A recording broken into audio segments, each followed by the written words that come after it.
आज विस्तृत चर्चा करेंगे एक ऐसी समस्या के बारे में जो आजकल आम है। एक ऐसी समस्या, एक ऐसी परेशानी जो हमें ताउम्र झेलना पड़ता है। आज के सामाजिक परिवेश में जब हम नौकरी में नहीं रहते हैं तो हमारे जीवन का इकलौता जो है उद्देश्य होता है नौकरी प्राप्त करना, और उस नौकरी को प्राप्त करने के लिए हम लोग जी तोड़ मेहनत करते हैं, जी जान लगा देते हैं। कई विद्यार्थी रात रात भर पढ़ाई करते हैं। इतना ज़्यादा मेहनत मशक्क़त करने के बाद लाखों की भीड़ में जो है वो सफलता को प्राप्त करते हैं और नौकरी प्राप्त करते हैं। नौकरी कोई भी नौकरी हो, सरकारी नौकरी हो या प्राइवेट नौकरी हो, यानी नौकरी प्राप्त करने से पहले की जो भावना होती है और नौकरी प्राप्त करने के बाद का जो मंजर होता है, आज इस पर हम लोग विस्तृत चर्चा करेंगे कि किस तरह की समस्याएं हैं जो हमारी नौकरी में आती है।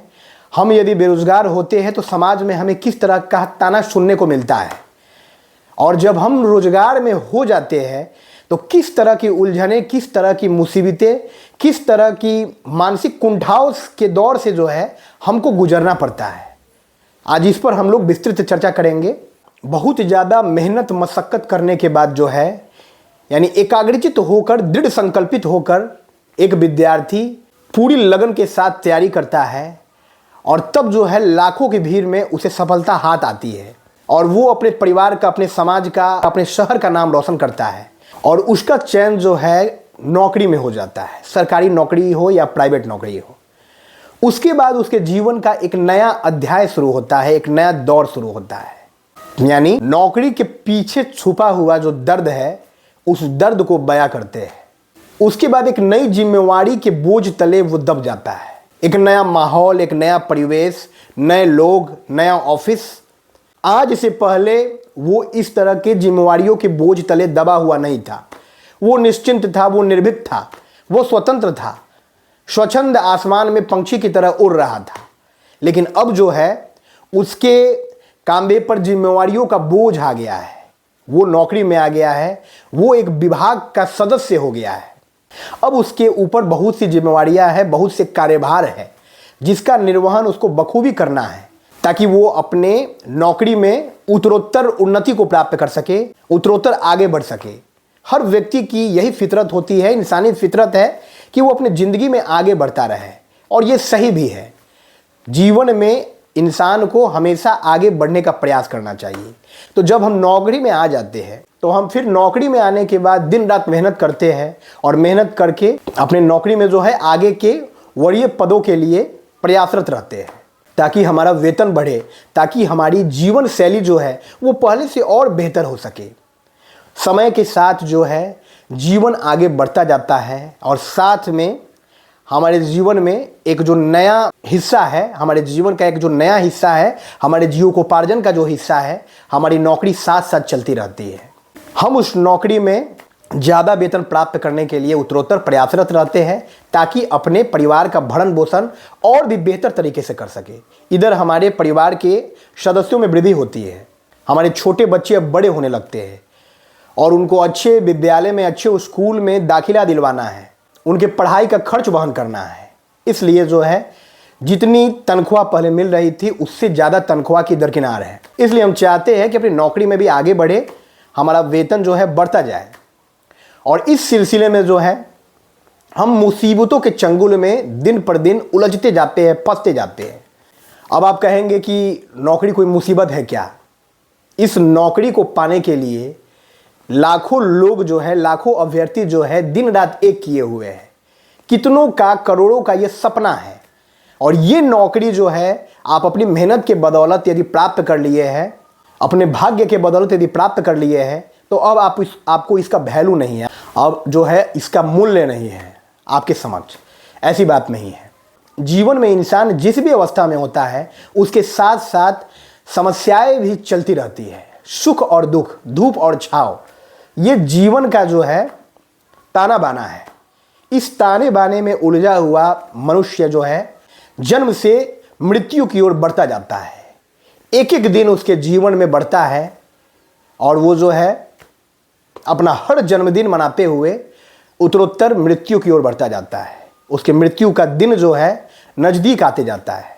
तो इस सिलसिले में जब वो नौकरी में कार्यरत होता है, बहुत सी जिम्मेवारी, बहुत सा तनाव, बहुत तरह की आंतरिक परेशानियां होती है, विभागीय परेशानियां होती है, अपने वरीय अधिकारियों का ताना सुनना पड़ता है, किसी भी टारगेट को प्राप्त करने के लिए जीतोड़ मेहनत करना पड़ता है।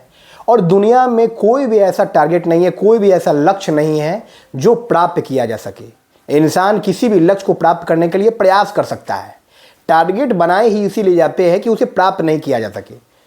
लेकिन जब हम अपने बेहतरीन कार्य के बदौलत अपने विभाग में अच्छा प्रदर्शन करते हैं तो हमारे ऊपर काम का और भी जो बोझ है वो लाद दिया जाता है। कहा गया है कि जो व्यक्ति कार्य करता है उसी को कोई भी खोजता है।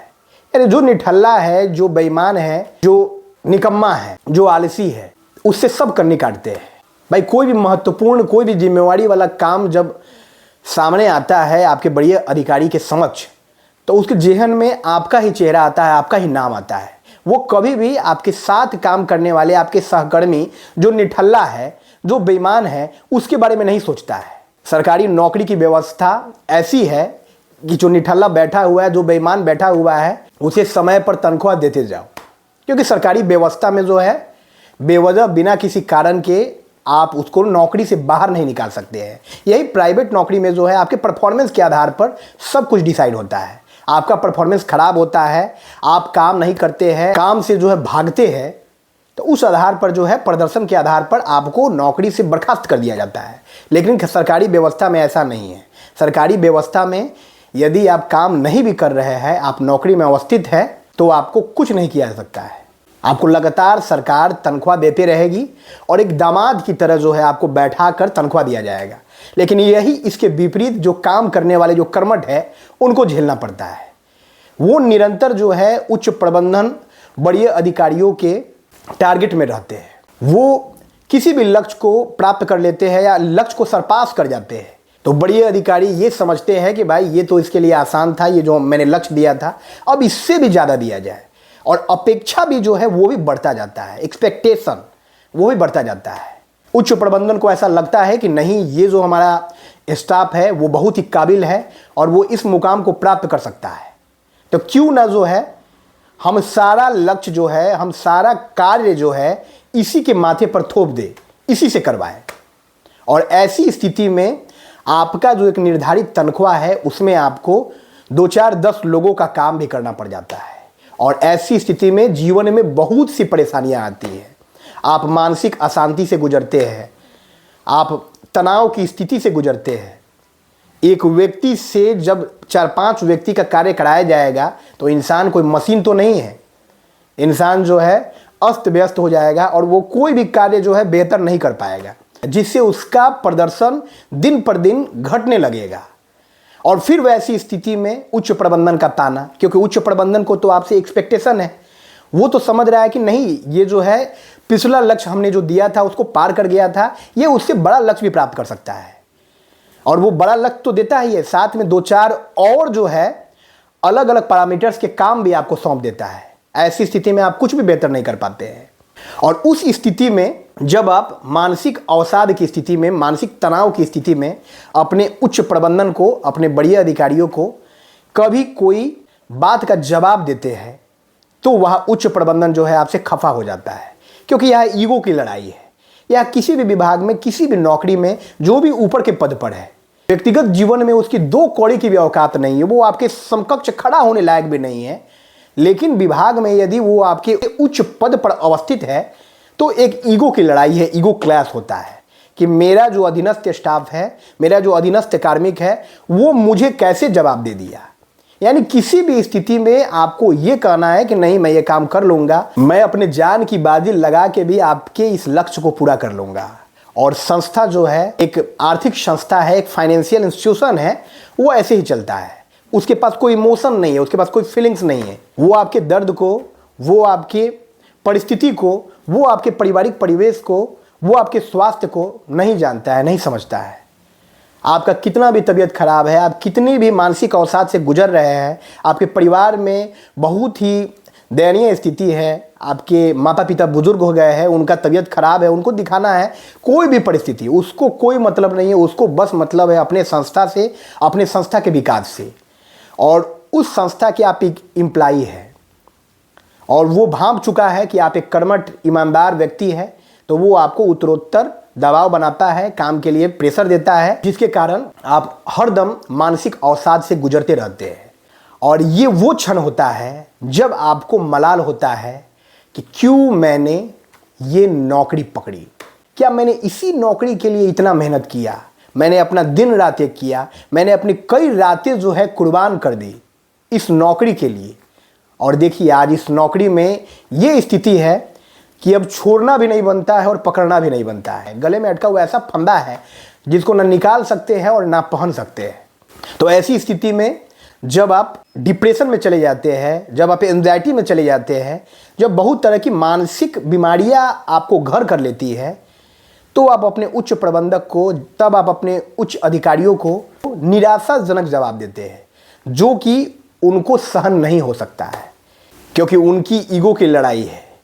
भाई कैसे तुम ये काम नहीं करोगे, जो निठल्ला निकम्मा बैठा है उसको हम दामाद बनाकर बैठेंगे, यही सच्चाई है। नौकरी की यही सच्चाई है, नौकरी हो या जीवन, यही सच्चाई है। जो निठल्ला है, जो निकम्मा है, जो अकर्मण्य है, जिसने एक बार पलट कर जवाब दे दिया, उसको फिर परेशान नहीं किया जाएगा।